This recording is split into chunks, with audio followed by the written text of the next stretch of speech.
So, Unit 1, Part 3B. This is technically Lesson 4, but the reason I've called it 3B is it's connected to the last lesson. They're together.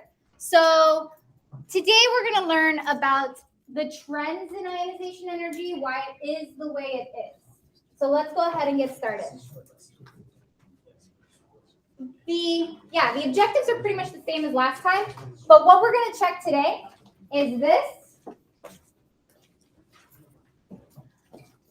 We are going to do this objective today.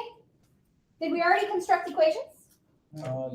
That was in the bell work. So this has already been done. So hopefully when you look at this, you're like, yeah, I got this. I did this. Give yourself a check mark or a pat on the back if you remember it. The variation in successive ionization energies is the last thing we did. That was the difference in taking one electron off versus taking 2 electrons off versus taking 3 electrons off. That's what we mean by successive ionization energies. So we actually did that last class. And then we're going to take a look at this now with a practice question for 1.4.7 and 1.4.8 are technically the same. All right, here we go. This is the second bell work. I said I was going to call in the first one, not the second one today. So we're going to answer this one now. You're given 5th to 8th ionization energies. These are successive. What does that mean? What does successive ionization energy mean?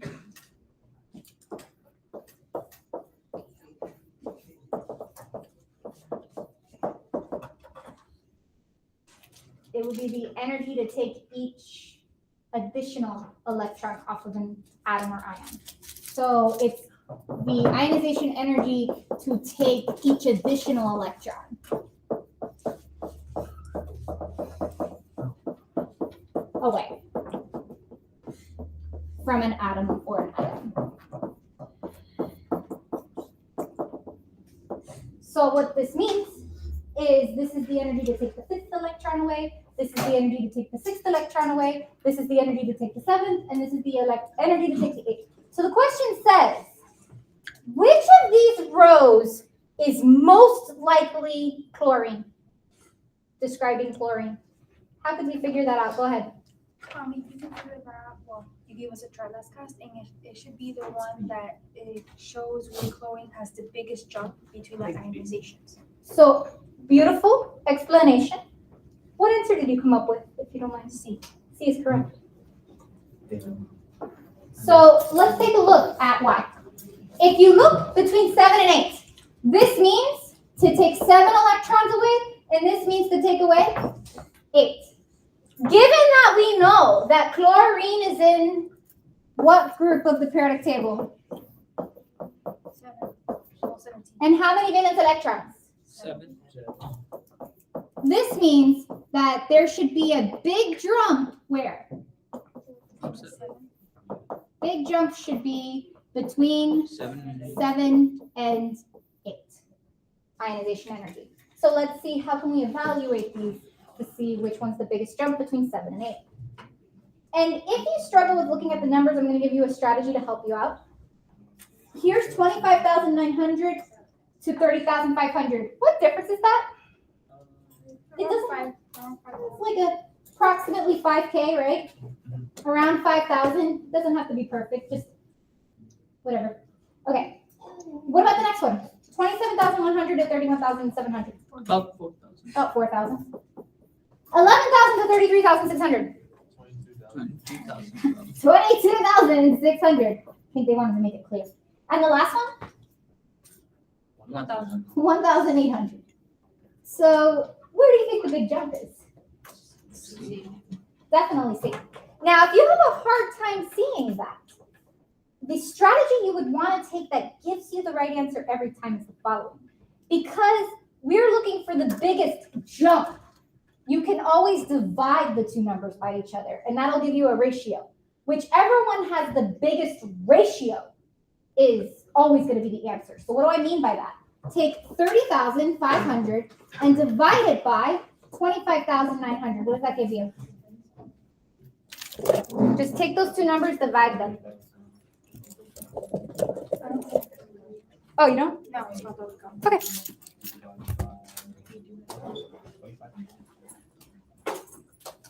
I get 1.17. That means that from here to here, it increased by 1.17, 1.18. 1.18 rounded correctly. Next one, 31,700. Take that and divide it by the number that came right before. 27,100. What does that give you? 1.17. Okay. Now, 33,600 divided by 11,000.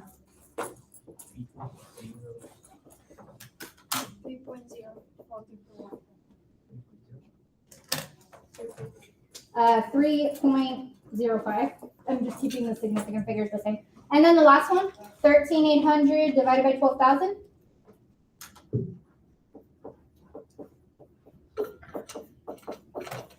1.15. So the biggest jump would be the biggest difference between the two. The biggest difference between the two is definitely this one, because it goes up by 3 times, whereas these only go up by 18, 17, and 15%, if that kind of makes sense. So when you're looking for the big jump, you can always divide the two ionization energies by each other and then figure out the biggest value between them, and that'll give you the automatic answer. Did you have to do that? No, you could actually probably just figure this out on inspection, but sometimes it's not so easy. Bless you.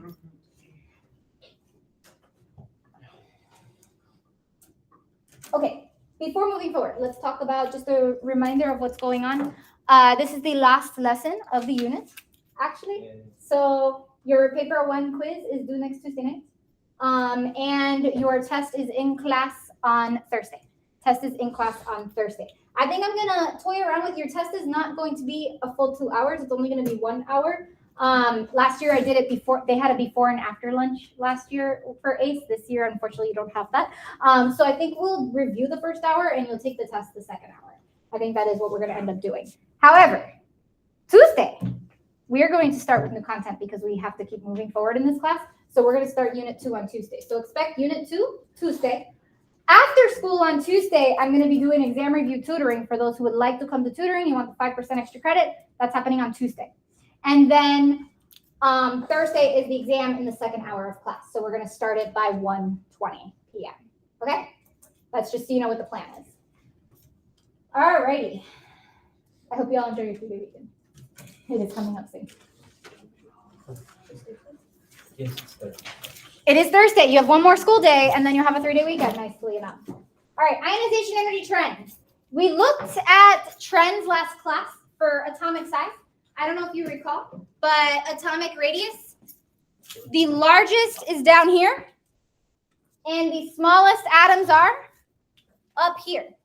The trend for ionization energy is exactly the opposite, but for the same exact reasons, which is interesting. So the trend is the opposite, but the reasoning and the explanations are the same. So the first thing you've got to remember is, what is ionization energy?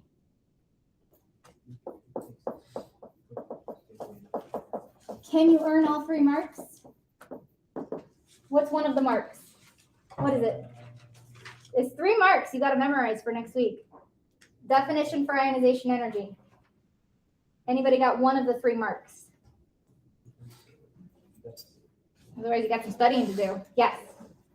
Did you ask the definition? Yep, definition. It's the energy that it takes to take down an electron. So the amount of energy required to take an electron, that's 1 mark, From the outer shell.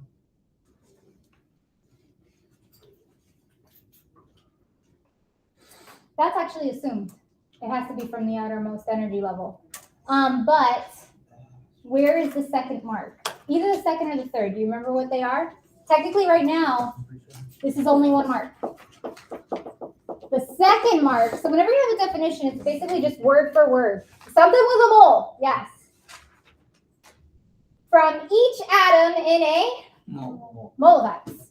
From each atom in a mole of atoms.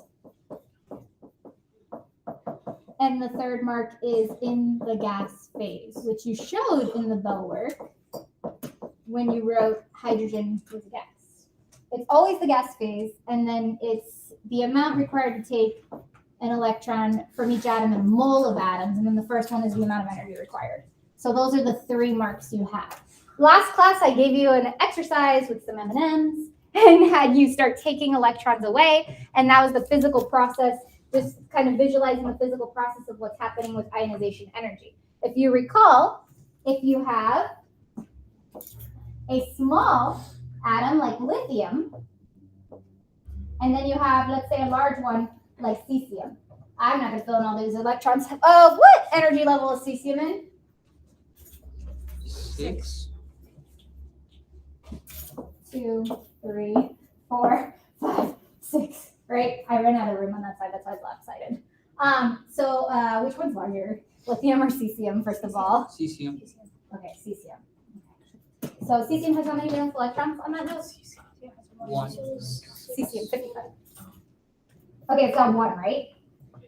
So lithium's nucleus has a positive 3 charge and it's that far away from its valence electron.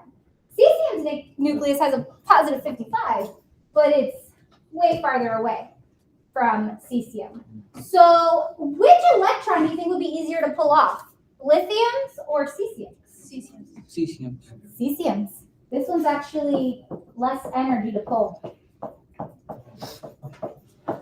off. And how can we describe the reasoning?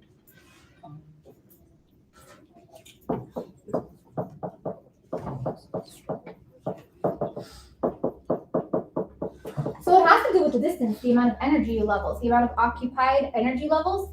The idea is that with cesium, there's 54 electrons in between that last electron in the nucleus. So not only is this electron very far away from the nucleus, it also doesn't feel the effects of the nucleus because of all the electrons in between near as much. And so we have fancy names for those terms, and I'm going to explain them now. And Cambridge wants you to use a specific definition when you're going through. So here we go. There are 3 factors that influence ionization energies. Go ahead and make a little line here in your paper. Distance and shielding affect down a group. What does this mean? As elements are down the group of the periodic table, the distance between the valence electron and the nucleus increases as the energy shells increase. So therefore, the farther the electron is from the nucleus, the lower the ionization energy will be, if that makes sense. It's farther away, the nucleus does not exert as big of a pull on it because of just the distance, the sheer distance. The force of attraction is not as much. The second factor down a group is called the shielding effect. And this is what I said about the electrons that are in the way. All the core electrons are the shielding effect. Because the core electrons themselves are negative, and they basically shield the outermost electron from feeling the nucleus because of all the negative charge in between in the electron cloud. And so we call this the shielding effect. And these 2 factors, and you've got to know them both, are the factors that affect ionization energy down a group. Across a period is different.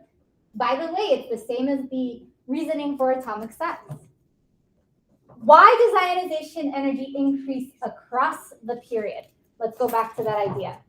Let's compare lithium and fluorine. Lithium and fluorine. So lithium, how many energy levels? 2. The nucleus is positively 3 charged, right? It's 3 protons and 3 electrons. Fluorine. No. The nucleus is positive 9. So there's 9 protons and 9 electrons. 9 electrons. The amount of energy levels is the same. What's changed from left to right? The amount of electrons and protons. The amount of electrons and protons. And which one matters to the atomic size? The electrons. The protons, actually. Because the more protons in the nucleus, the smaller it's actually going to become, if you'll recall. So let's go ahead and visibly make this smaller. to make it clear. And this is because the electrons constrict to get closer to the more positive nucleus. There's the same amount of energy levels that hold electrons, although the amount of electrons are different, they're held in the same amount of energy levels. So as we increase across the periodic table, we increase what's called the nuclear charge. And this increases the attraction for electrons. So a greater attractive force is exerted on the electrons. And because of that, we know the size gets smaller. But now if the electrons are closer to the nucleus, do you think it will be easier or harder to take them away? If the electrons are closer to the nucleus? Hard. It will be harder, right? So the smaller the size, the harder to take the electrons away. That's why the properties, even though it's the same reasoning, they're actually the inverse of each other. The biggest in size require the least amount of energy. The smallest in size require the most amount of energy. And so the reasoning for across the period is the size of the nuclear charge, which is how positive the nucleus is, given the same amount of energy levels and the same amount of shielding. And so what you really say is across the period, you only look at factor 1. But down a group, you look at factors 2 and 3. And that's how you describe your reasoning. And you'll see I gave Cambridge questions later in today's lesson, how you will phrase your answer.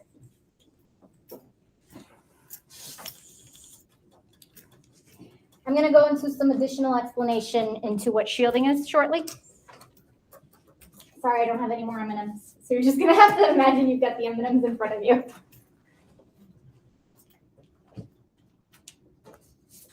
All right. I already explained what this was. But you can see here that as your number of shells increases, your shielding increases, your atomic radius increases, but your ionization energy decreases. That is opposite, because the farther away the electron is, the easier it is to take it away from the nucleus because it's not as attractive. All right, here's what shielding is. So shielding is when your outer electrons aren't as attracted to their nucleus. And this is because although electrons, which are negative, are attracted to the positive nucleus, we know that they are also repelled by other electrons. So the more electrons that are in between the nucleus and the valence electron, the more shielding there is. So this has to do with something called the amount of core electrons. So when the amount of core electrons increases, this means shielding increases, electron shielding increases. And is everybody in talking points yet? Yes, I am. Because I'm about to send memes. Just so you know. I send chemistry related memes, so it'll kind of click what's going on here. It'll relate to the lesson or something that's funny and chemistry related. But I have one for this that some of you will find hilarious and other of you will be like, oh my gosh. Anyway, as your amount of core electrons increases, your shielding increases. Yes? Yes, you might.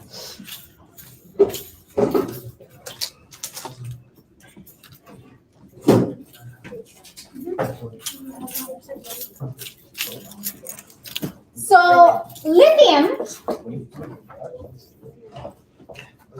has how many core electrons? How many electrons in lithium are not valence electrons? Two. Two core electrons. Doesn't each element have 2 core electrons except for hydrogen? 2 in the first energy level, but not core necessarily. Let's take a look at magnesium. Magnesium has how many energy levels? 2, 3. 3. And I'm using Bohr models just to help visualize. 2, 8, and 2 more, right? Yep. How many of these 12 total electrons in magnesium are core? 10. So between lithium and magnesium, which one has greater shielding? Magnesium. And what that really means is that these 2 electrons on the outside, these valence electrons, have these 10 negatives in the inside, separating between it and the nucleus. So although they're attracted to the nucleus, the attraction is decreased by the amount of increasing core electrons. And so the main idea here is the lower the attraction, the easier it is to steal those electrons, right? And the easier it is to steal those electrons, the lower the ionization energy, which gives us our pattern. As we go down, ionization energy decreases, meaning it's easy to take electrons away from these. They lose electrons super easy. And, for those of you who love alkali metals, this is why, they explode in water because of how easy it is to lose their electrons. And then for up here, they don't want to give off their electrons. That's why we know that they don't form positive charges naturally. They form negative charges because, like, fluorine with a positive charge, imagine that. You're going to take an electron from fluorine. Good luck.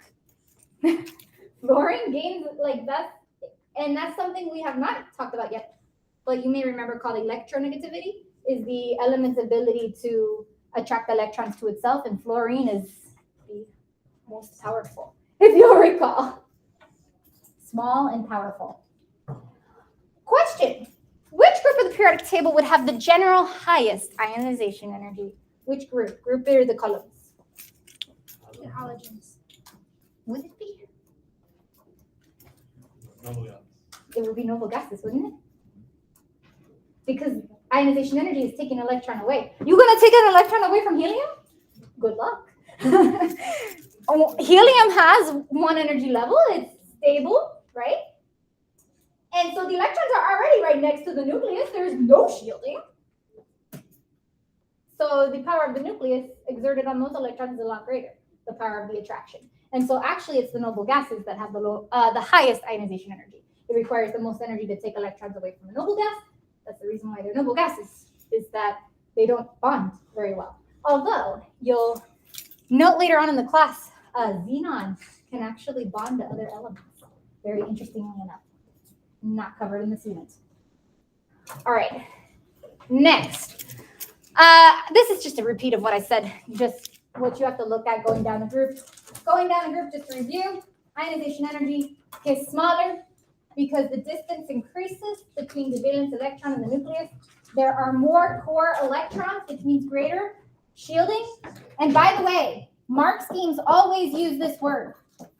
They are very specific about shielding.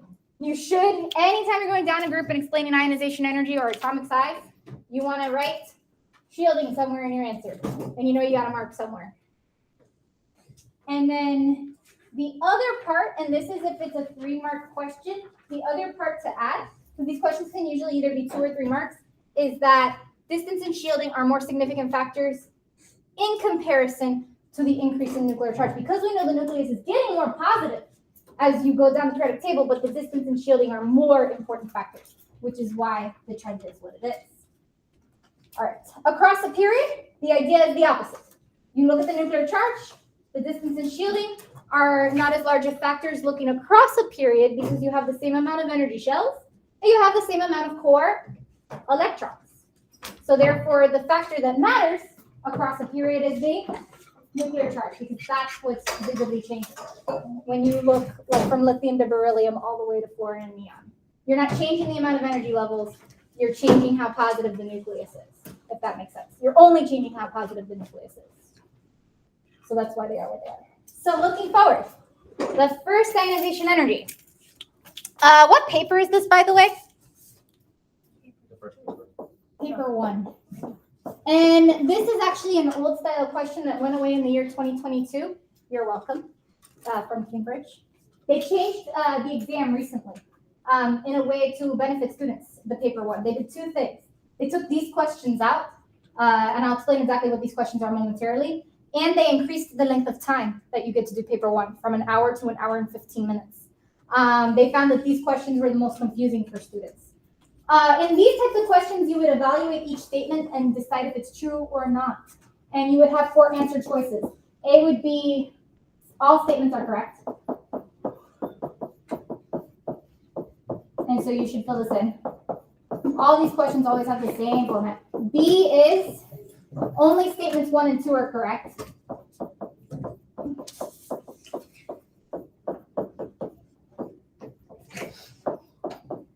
C is only statements 2 and 3 are correct.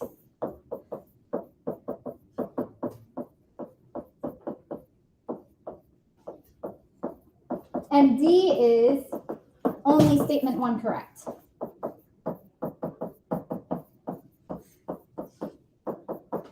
I will still give you some practice quizzes questions that have these because it's good to practice to evaluate, but these no longer show up on the end of your exam, this style of question. They only do regular A, B, C, D multiple choice now.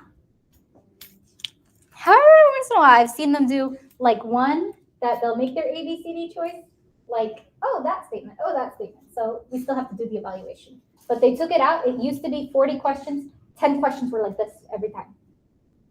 And students didn't like it for the most part. So let's take a look at it.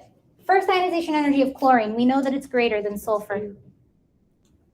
What factors contribute to this? And so, I mean, there's really no point in teaching you a trick on how to evaluate it since you're not really on the end of your exam. But you could look at statement 2. And if you can prove that statement 2 is wrong, you know the answer has to be D. Like, that is something you could do. Like, every one of these say statement 2 are correct except for that. So there is a few ways you could go about it. Let's take a look at the factors, though. Statement 1. Chlorine has more protons in its nucleus. Well, first of all, is that a true statement? Does chlorine have more protons in its nucleus than sulfur? Yes. Chlorine versus than sulfur. Okay, so we know that's a true statement. Is that a statement that contributes to the greater ionization energy? More protons means what? More electrons. But what matters for ionization energy when I'm comparing Yeah. chlorine and sulfur? It's across a period, so what we're supposed to be comparing is the nuclear charge. Nuclear charge is how positive the nucleus is.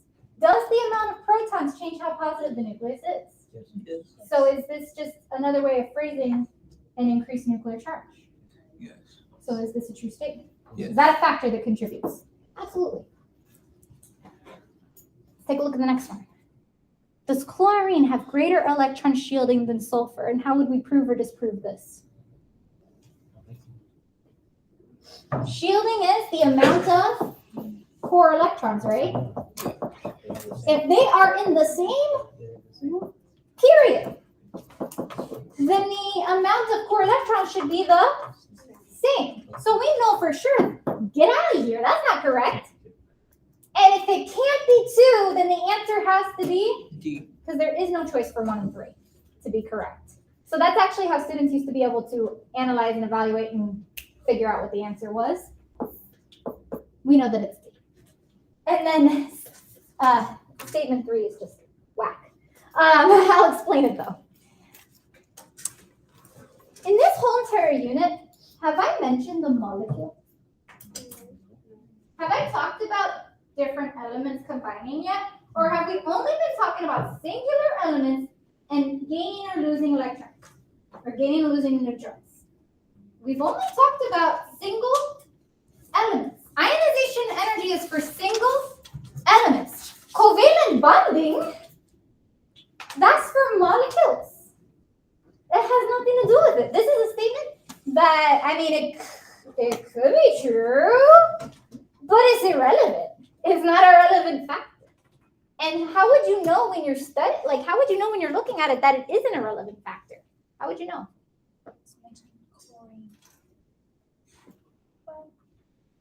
Well, because when you study the transfer ionization energy, you should know that the only factors are distance and shielding and nuclear charge. And if you've got that down in your head, distance and shielding and nuclear charge, strength of bonds is nowhere in there, is it? Like, zero discussion of that. And so when you're studying, you have to make sure that you're studying the factors that apply. This is irrelevant. Whack. So it's got to be, again, it's D here. If you haven't written this down, make sure to take a picture of this because it does happen every once in a while that in the quizzes, the responses don't say whether it's all statements are correct, and it's always like this. A is all statements are correct, B is 1 and 2, C is 2 and 3, and D is only 1. So just in case you get one of these types of questions in the paper 1 quizzes that I put up, you can have what the possible answer choices are. So you may want to take a picture of it once again if you didn't already write it down. Yes? Can you explain number 2 again? Why 2 is wrong? Yeah. Sure. I will give you a picture to help explain it. So chlorine versus sulfur. Let's do Bohr models to help us understand. Chlorine has how many total electrons? 17. And it goes 2. How many are in the second? 8. And how many are in the third? 7, right? Because it has 17 total. 7, like that. And sulfur. How many in the first? It has 16 in total. So it's the same exact thing except one less electron. The only reason I'm drawing a picture is to kind of give you that visual to help you understand. And then 6 here, right? Okay. This says chlorine has greater electron shielding. Chlorine has how many core electrons? 10. 10 core. Sulfur has how many core electrons? 10.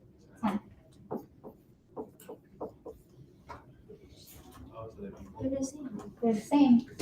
It's not different. So how could this be greater? Does that make sense? Yeah. So that's the reason why. So that's why all the Bohr models are not tested by Cambridge. You won't see them say draw a Bohr model for chlorine on a Cambridge exam. The reason why I brought it up when I was initially teaching the lessons is because it does help you visualize what's going on a little bit better when you're explaining what's going on. So does that mean theoretically, if it's the same energy level, they have the same amount of electrons? Yes. Elements in the same energy level have the same amount of core electrons, which means they have a very similar amount of shielding. There's actually slight differences, but a discussion for another day. A discussion for later on. But yes, they have about the same shielding. So here's the deal.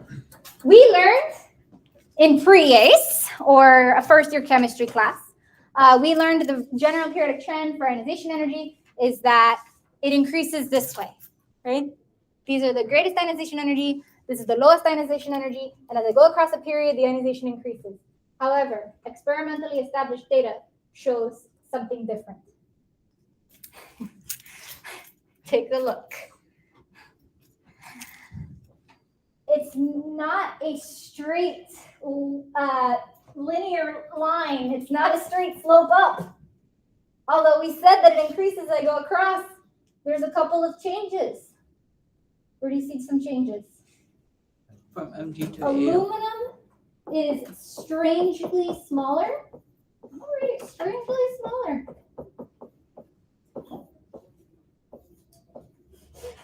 Looking at you, aluminum. And there's another one. The sulfur is the same as phosphorus. So again, strangely not more, right? Looking at you, sulfur. You actually have to describe why the trend breaks between magnesium to aluminum and from phosphorus to sulfur. This is part of what Cambridge asks you to do. If they want to make a difficult question on a paper too, they will incorporate this into the question, into the standard. And so it is something you will need to study. I've had students who just memorize the answers like off the top of their head. They're like, when they see this, they know what to say. But I'm going to explain why. Why does aluminum have a lower than expected ionization energy? And why does sulfur have a lower than expected? Because it should be higher than phosphorus, not lower than phosphorus, or about the same as phosphorus. So here we go. Magnesium has a higher ionization energy than aluminum. Why? In order to understand this, notice I've left some space. You should write the orbital diagram for each. So start by writing the orbital diagram. This is going to help you to understand why what's happening is happening. Write the orbital diagram for each.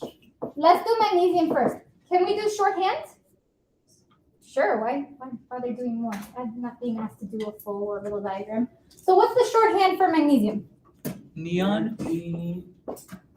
3s2. So like this.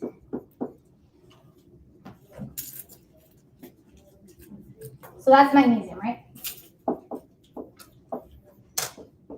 And aluminium? Ne3s2 3p1.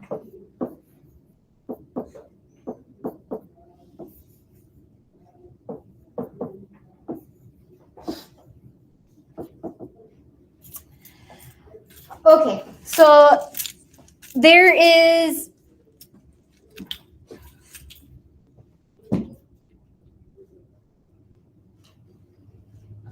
this, by the way, needs to change to attraction. I was reading it earlier. I don't know what happened to me last year when I was writing this, but you know, I was electron. There is less attraction. Change that word electron to attraction. Okay. So you can read the first statement here. It says, aluminium has one more proton than magnesium, but there is a slight decrease in ionization energy, and it's because of the electron configuration. There's something that you should remember. Half filled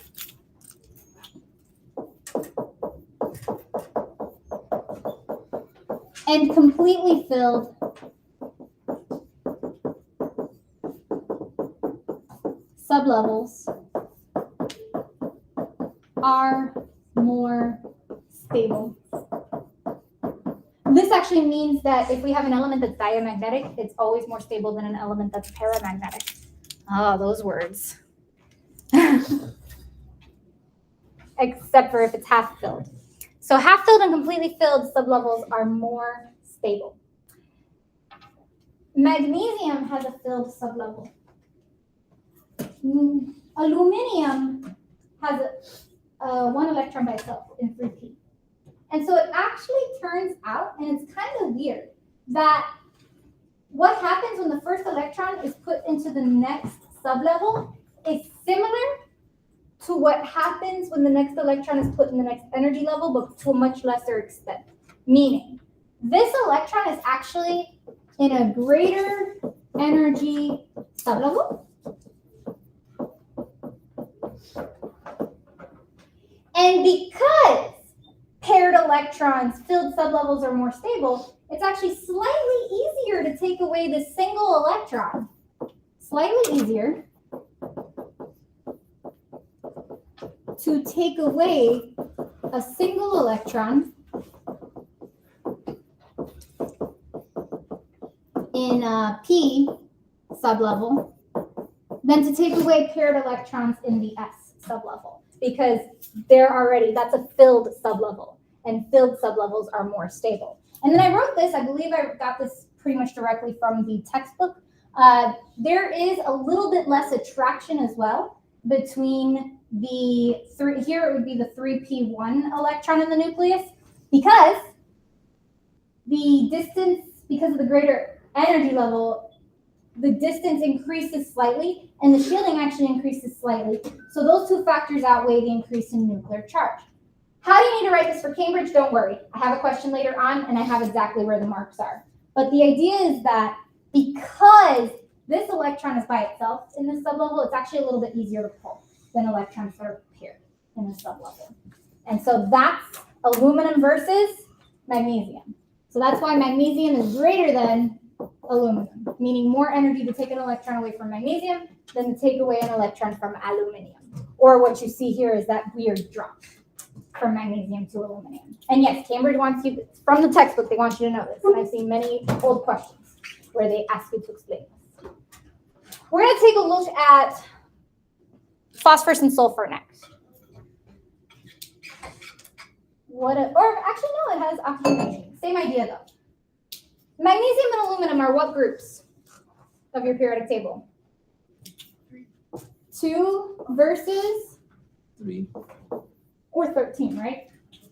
So across the period, it should increase generally speaking, but group 2 is actually greater than group 13. So this is not just a comparison between magnesium and aluminum. It's also a comparison between beryllium and boron, between calcium and gallium. So the same trend is down the whole entire group. This is just an example.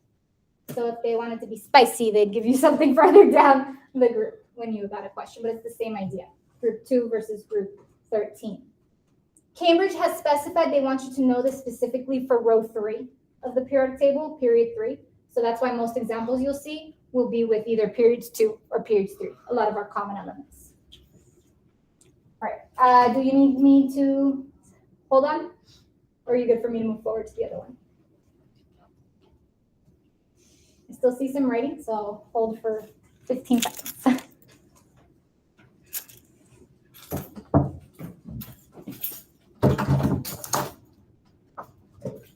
Oh, by the way, this is the complicated part of the, this is what's considered to be the complicated part of this unit.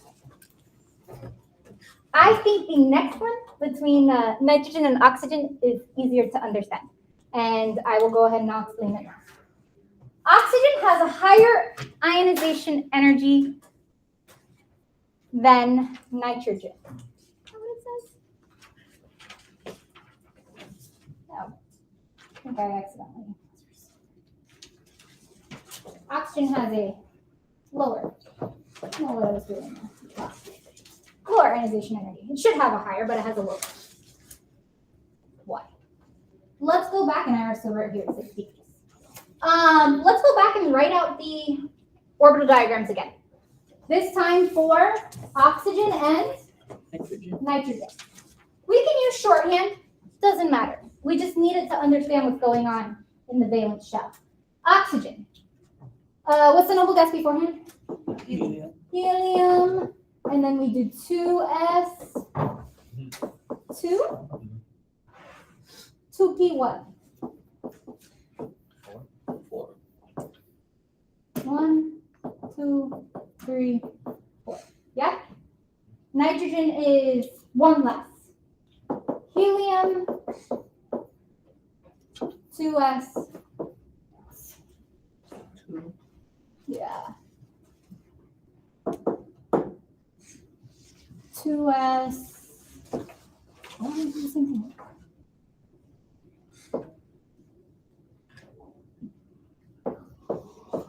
And then 2p. 3. 3. So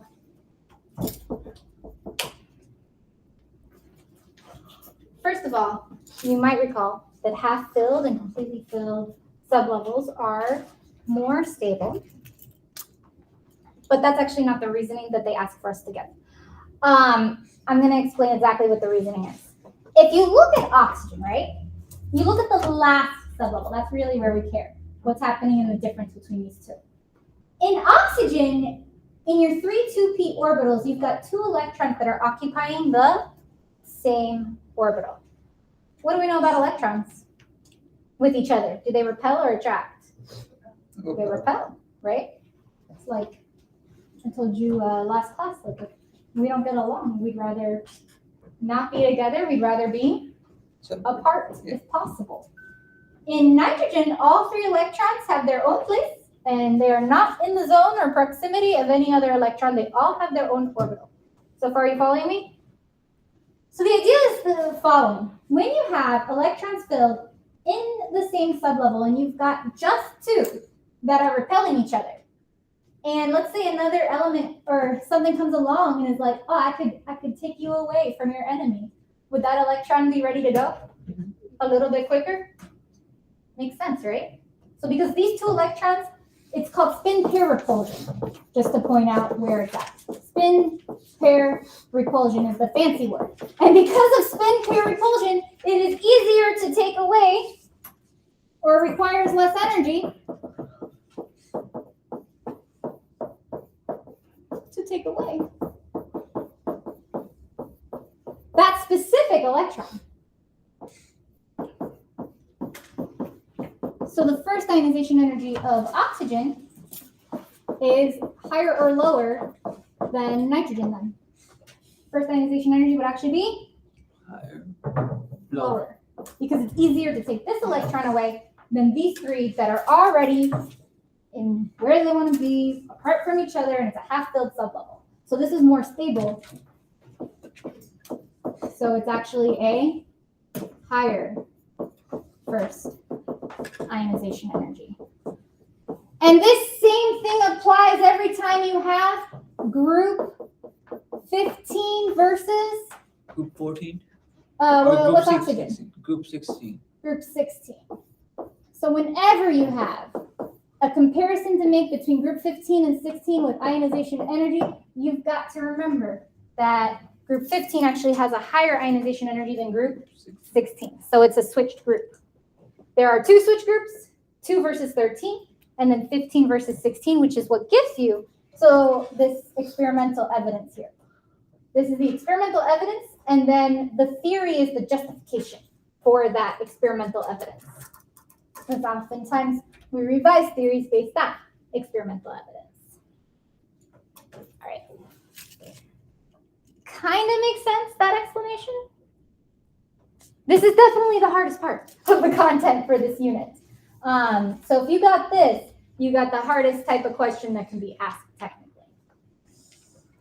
And here it is. I wanted to make sure to provide you with how this looks. What is Cambridge looking for the marks here? And so you're given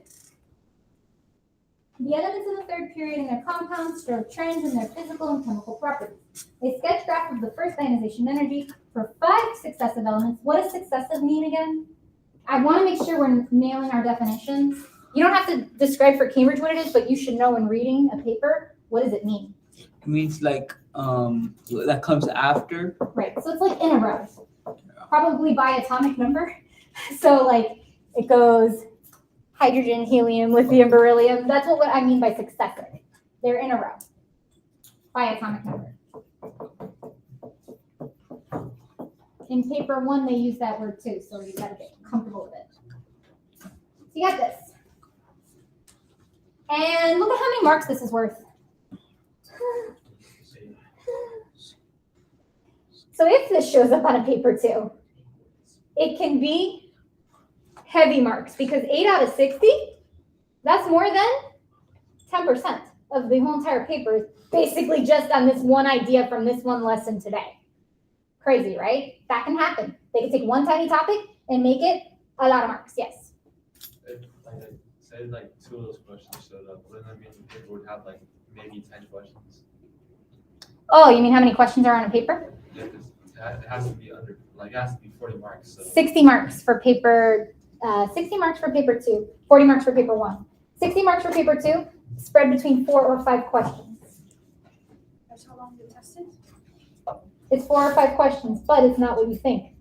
Think of it as 60 questions because it's always 60 marks, right? So each mark is technically a point. And sometimes they'll be greater or less than questions, but they can only give a certain amount of points. So they have assigned this to 8 points. Okay, so explain why there is a general increase in the first ionization energy across the third period. Where are the marks? How many marks, first of all? I do have the answers in the mark scheme, so let's see if we can figure it out. Yeah.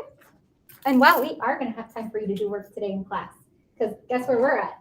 We're in the last 2 slides. So you'll be able to do work and ask questions on your homework that I gave you last class, or you could start working on the quizzes either alone or together and ask questions about that, because we're about 10 minutes away from being done. All right, so here we go. Explain why there is a general increase in the first ionization energy across the period. So what are we always looking at across the period? Ionization energy. Or size. Don't answer size, because that's just the inverse trend. What's the reason for the size and the reason for the first ionization energy across the period? The proton, increase in protons has a fancy name called? Nuclear. Nuclear charge. Energy. I want you to get comfortable with that. You could say increased amount of protons, though. You could. I believe they would accept it as an alternative answer, but let's go with the one that I know that they put in the marks. Increased nuclear charge. Okay, but like, there's more than that. Increased nuclear charge. What does that mean?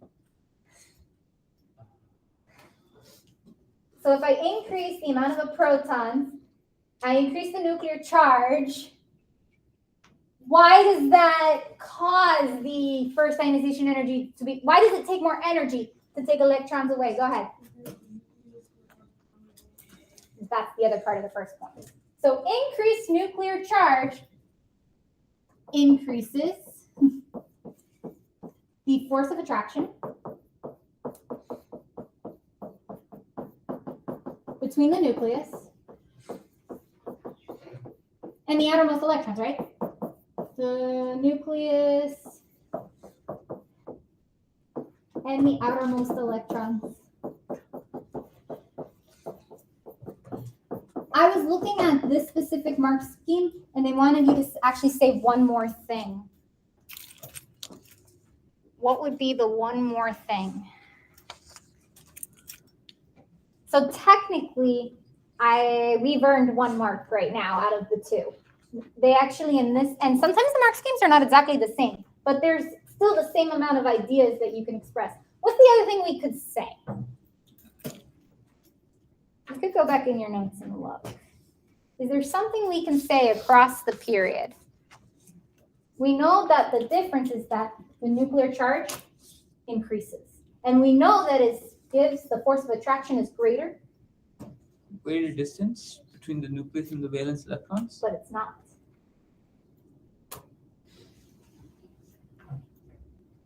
The other point is to say, go ahead. Well, I don't know. I'm going off of that, just a kind of a little bit, but it gets smaller as it goes to the right. That still describes the same thing. It increases the force of attraction, right? When it's smaller, it increases the force of attraction. So the other thing, if you need to say one more, is to say that there is a similar amount of shielding. So shielding is an insignificant factor. So, and that's actually what they put in the mark scheme on this one. Shielding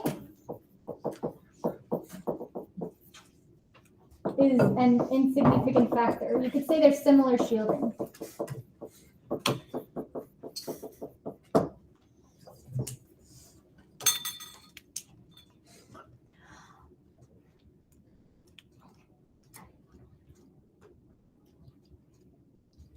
So there's 2 marks.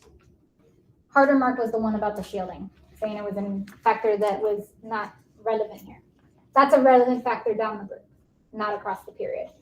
Now, second, sketch on this graph. By the way, will you be given a ruler on a Cambridge exam for science? Yes. Yes. So if you're terrible at drawing graphs in the right place, you will always have a ruler for the exam. And I encourage you to either buy a ruler or borrow a ruler from me whenever it's needed. I do have them in the front at the student station where I have all the materials. So whenever you need a ruler, you can just actually grab one from the front, just return it at the end of class, just like all the other materials. So sketch on the graph the 2 elements that come before magnesium. What elements before magnesium? Sodium. Sodium. All right, here's your quiz. Higher or lower than magnesium, the ionization energy for sodium? Lower. Definitely lower, right? Because sodium has the lowest ionization energy of the period. So like, I don't know, there. As long as it's lowest of all of these, you get the point. You get the mark. And by the way, it's 2 marks. So it's 1 mark for each correct one, right? So then this is Na. And what's the element before Na? Argon. No. Before neon. Neon. Neon. Okay. So what are they testing here? What is the ionization for neon looking like? That's a noble gas. So do you think it's lower than sodium? No. Do you think it's higher than sodium? Yes. Do you think it's higher than magnesium? Yes. Keep going up. Put it higher than everything else. If you put it higher than everything else, clearly, evidently, you'll get the mark. So like No matter how you that, like, because you're not given actual numbers, you don't have to memorize numbers. You're figuring out trends. So like if I put it all the way top of that. So Sure. You want to be extra vigilant that it's above everything else? Put it at the top. But you have to know it's higher. And then I would just connect these because the rest of them are connected, just to give the pattern. And so that's 4 marks. Got 4 out of the 8. I would actually say that these would be the easiest for me. I don't know if they would be the easiest for you, but these 2 would be the easiest for me if I was a student first learning the material. All right, last one. Explain with reference. So they decided they were like, we're going to test this today. Explain with reference to electron arrangements, which we know are the orbital diagrams or electron configurations. So this means we are going back to what I had shown you on how to explain this. The decreases in first ionization energy between Mg and Al and phosphorus and sulfur. So I told you I was going to give you how they give you the marks. Here you need to say something such as aluminum's electron lost is in 3p versus or whereas magnesium's electron is lost in 3s. Let me see.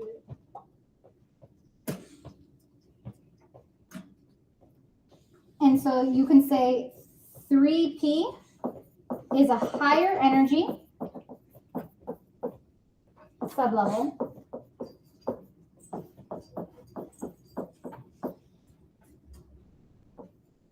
which will decrease ionization energy.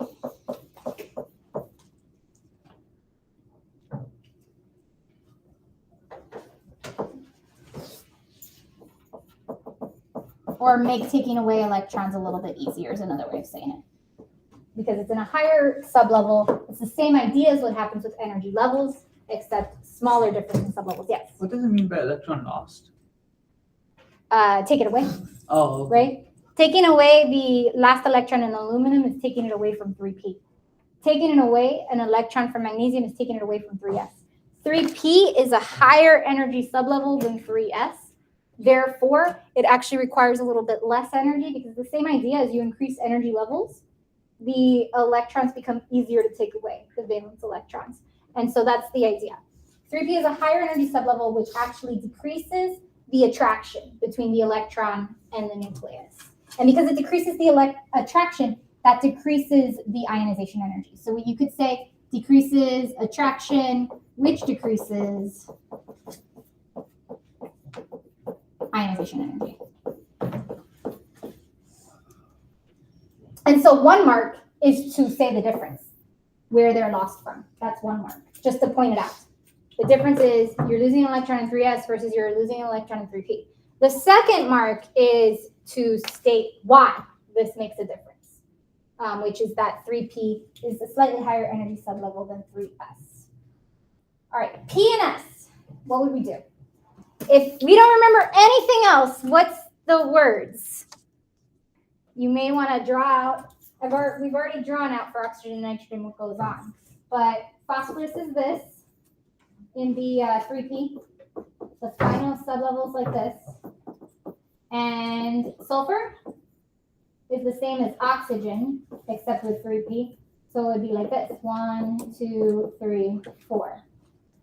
So why does sulfur have a lower ionization energy? 2 marks here. Can we get one of the marks? Spin pair repulsion is going to get us a mark. If we can't remember the rest of the explanation, if you remember that these 2 electrons repel each other, that is one of the marks here. And so what you're going to want to say, and you can word it how you want, but one of the is that S has a pair of electrons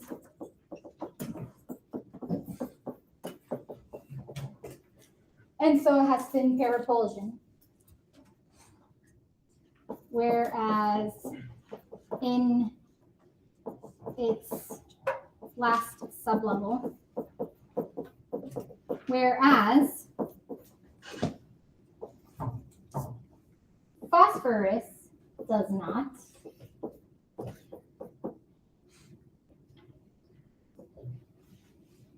Due to spin pair repulsion,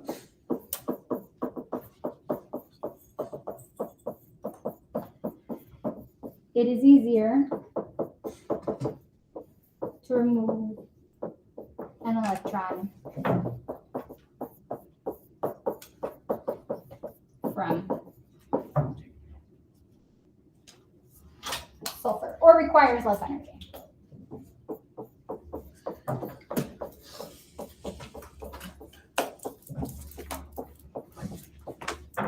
So the mark is One is to say the difference between the two in their electron arrangement, where sulfur has 2 electrons that are sharing an orbital, whereas phosphorus does not. And then the second is to say, well, because of the repulsion between these 2 electrons, it is easier to take away an electron from sulfur than it is to take it away from phosphorus. And so those are the points you have to make in order to get the marks. Shows up every once in a while in an exam. I would rehearse it because these are straight up. If it shows up, the definition, the explanation is always the same. It's between groups 2 and 13 and 15 and 16. I haven't seen it on an American Cambridge exam for a while, which means, or our time zone, which means that it's quite possible it shows up shortly, like in a recent exam. All right. Let's take a look at the last question. Diagram shows the first ionization energies of 11 consecutive elements. This is an older question, by the way. We now call them successive elements, but the same idea. Consecutive and successive means one after the other. And you've got this graph going. Looks like a weird roller coaster. Which type of elements are labeled X and Y? How easy or difficult would this be to figure out? Easy? What's X and Y? What do you think? So, what would be some ways we could reason this? Go ahead. Well, you said the noble gases are really high, so So I know this and this have to be noble gases. And so if you count, if this is noble gas, then this would be 1, 2, 3, 4, 5, 6, 7, 8. Does that make sense? Because it goes noble gas, 1, 2, 3, 4, 5, 6, 7, 8, next noble gas. 1, 2, 3, 4, 5, 6, 7, 8, next noble gas. Right? Okay, so what's X and Y? A. It has to be group 1, because that's 2, 3, 4, 5, 6, 7, right? For the valence electrons. And also you can see here, 2 is greater than 3 and 5 is greater than 6, which we just spent forever explaining why that happens. Okay. So you see consecutive means you're looking for the pattern. And so this is the periodic pattern. These are group 1 metals. Very good. I think this might be one of the quizzes questions, if I recall. I think I might have this one repeated on the quizzes assignment, the paper 1. I'm not sure. As promised, I will give you some time today to work on assignments. I know that there wasn't tutoring yesterday, so this is an excellent opportunity for you to ask outstanding questions you have on assignments before you turn them in. Yes? Yeah, go ahead and grab the orange pass. Do you know where it's at? You can either work on the paper assignment I gave you, or you can start working on the quizzes with me around to ask questions about it. Yes? After him, yes. All right, let me hit stop on recording.